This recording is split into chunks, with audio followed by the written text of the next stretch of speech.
Hey guys, how you all doing? Rahul here, and today I have a few ways to help boost your FPS in Counter-Strike Global Offensive. Now I've got a few methods here today, and you might find that some work for you and some do not work for you, but hopefully by the end of the video we'll get at least one method working for you and you'll see a notable difference in your frames per second. Now obviously the more frames you get, the smoother your gaming experience will be, but it's also down to your monitor and the refresh rate of your monitor, so we'll be having a look at that as well. So the methods we're going to be taking a look at today are the in-game settings, the launch options, core parking, updating your drivers, optimizing your drivers, using a game booster, and finally checking out your monitor settings. Now you can click on any of these right now to quickly jump ahead to that section and access it, or you can choose to watch the whole video through.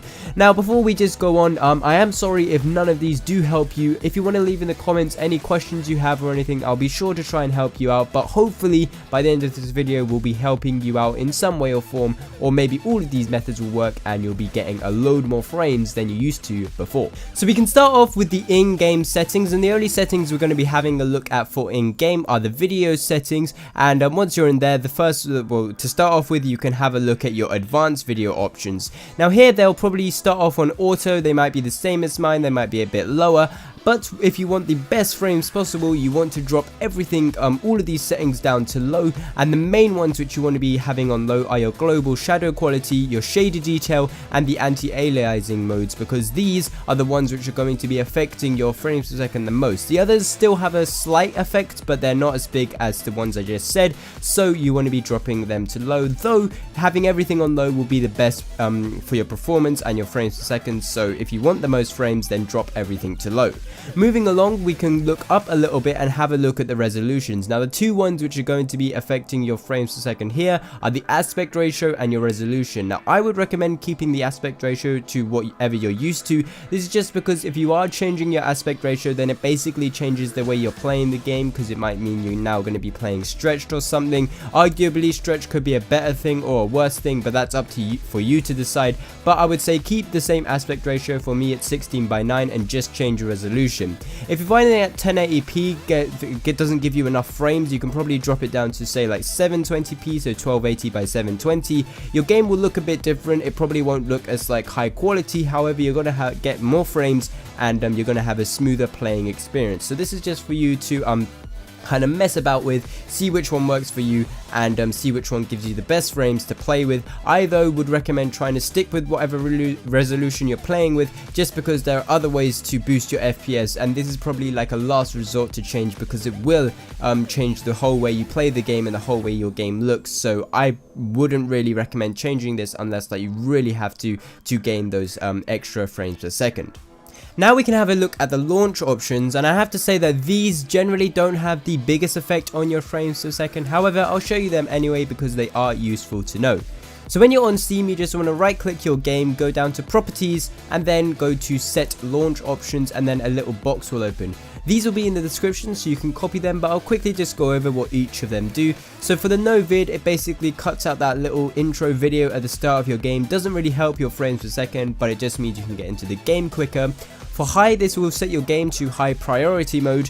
It might have an effect on your frames per second, but if it doesn't and you're not noticing a boost, then I would recommend taking this one out. And for this final one, the no 3D9EX1, this will just make your alt tabbing in your game a little bit quicker, and it means you can get into the game a little bit quicker. But like I said, really the only one which might have an effect on your FPS is this high one, but it's not that likely, so just have a look, see if it does. If it doesn't, then do take this one out, but the other two you can keep in there. Now we can have a look at unparking your cores. Now this kind of method will generally only help people with older operating systems, say if you're using Windows 7. This is because on Windows 7 the kind of whole core parking thing wasn't done that well, so unparking your cores and that will help with that operating system. However, if you're on like Windows 10 or something, then this probably won't have that much of an effect on your FPS. So if you click the link in the description, you can scroll down, you'll be on this website here, and there's a little download link right at the bottom, which you can click, and then once you've downloaded it, you'll get a little zip file, which if you unzip, you'll get this little software which you can double click, called the Unpark CPU, and then once you've got in here, you can just click check status, and you'll have to wait a bit. and then you'll see this going on. The status, it'll probably be parked if you've never unparked before, but then if they're both parked, you just want to click unpark all, and then it'll unpark them, and once it's done, you'll see the status again. It'll say unparked, and yeah, you've pretty much unparked your cores, and hopefully this will give you a little bit of a frame boost within your Counter-Strike. Like I said though, if you are on a fairly new operating system, then this probably won't have any effect at all, so you can probably skip to the next step. Alright, now we can go and have a look at updating our video drivers. So I'm going to be going to the AMD drivers simply because I use AMD, but if you are on Nvidia, then I'm pretty sure you know how to update your drivers. But for AMD, you just want to type in AMD drivers, go to the AMD driver page, and then go to drivers and support at the top. Go down to whatever operating system and what bit operating system you're using. So I'm on Windows 8.1 and I'm 64-bit, and then you can scroll down to the bottom and download the drivers for which you want to be using. So I've got the Crimson Edition, and I've got the 16.3 hot fix. So once you've got your drivers, you'll get a little download thing, and you basically just run it, and you'll get your new drivers. But then you should be able to open up your driver kind of window, or whatever it's called. I think for AMD you get the GeForce Experience, and for AMD we simply get AMD settings. Now this has changed a lot since I used to use it like a few months ago. The whole kind of view of this whole AMD thing looks a bit different, so we've got it, and it can be a bit confusing to get your head around. But if you just go to the top where it says gaming and then click global settings, here we can have a look at changing a few settings. So we can go to the global overdrive, and here are a few settings which we can look to change. So we can change the GPU clock, the power limit, the memory clock, the target GPU temperature, and the target fan speed. Now if you don't really know what you're doing, I would recommend just leaving everything as it is. The GPU clock, you can generally push it up a little bit, power limit up a little bit, memory clock up a little bit, and then your temperatures and stuff. I don't really change any of these because my temperatures are done elsewhere because I've got water cooling and stuff. But yeah, generally this is what you're going to be doing. Now like I said though, if you don't really have any idea of what you're doing here, then just leave it. It should be fine for everything which you're doing. Just as long as you've got the most up-to-date drivers, you'll pretty much be fine to go ahead and have some fun. I'm not too sure how the Nvidia kind of area looks like, their whole kind of settings area. I'm not too sure what that looks like, but I'm sure there's a video somewhere on YouTube going over it, because I think Nvidia right now have like the bigger market share in terms of graphics cards for gaming PCs.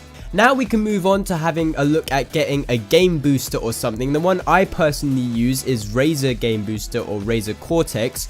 You can probably find it by just searching up Razer Cortex into Google and finding a download link. I'll probably put a download link in to this in the description, so you won't have to look too far.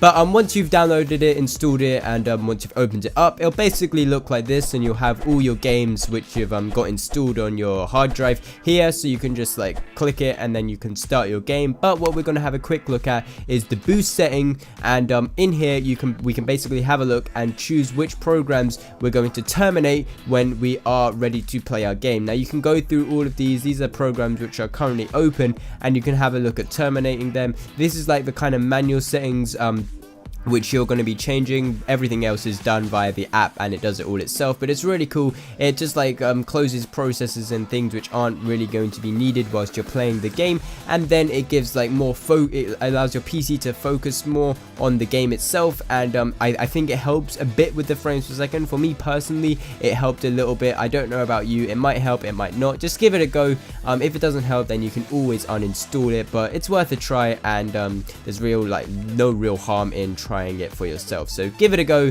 and yeah, that's about it for the Razer Game Booster. Alright, so now we're at the final area. We're having a look at the monitor and the refresh rate. This kind of whole area won't really affect your frames per second at all, but if you've got the best refresh rate you can for your monitor, it will give you a smoother experience as well. So you just want to right click your desktop and go to screen resolution, and then you'll be able to see the monitor of which you're playing on. If you've got multiple monitors, and just make sure the one you're going to be playing on is selected, and then you want to go to your advanced settings, and then here you just want to click monitor at the top, and then you'll be able to see your screen refresh rate. Now you want to make sure that it's on the refresh rate which your monitor is advertised to be. Mine is 144 Hz, but just make sure that you've got that selected and then click apply and click OK. Many times I've found that my monitor sometimes changes back to 60 Hz, and it makes my whole gaming experience feel really weird. But with this done, it means that when I play, I'm at 144 Hz and I've got a smooth playing experience. But that is about it for what I wanted to show off in this video. Just a few ways to help boost your frames per second. Also, people are probably going to ask how you get these kind of icons on your desktop and they're able to be clicked and stuff, but I'll leave a link to that in the description if you want to find out for yourself. Anyway, yeah, that is about it. Nothing really else to say other than if you have any questions at all, then don't feel scared to leave them in the comment section below. I'll try my best to help you out, or there'll probably be other people in the comments looking to help you out as well, so hopefully that should be good. Anyway, I've been Rahul. Hopefully you have enjoyed this video. If you had, then please drop a like, really helps me out, and I guess catch you on the next one.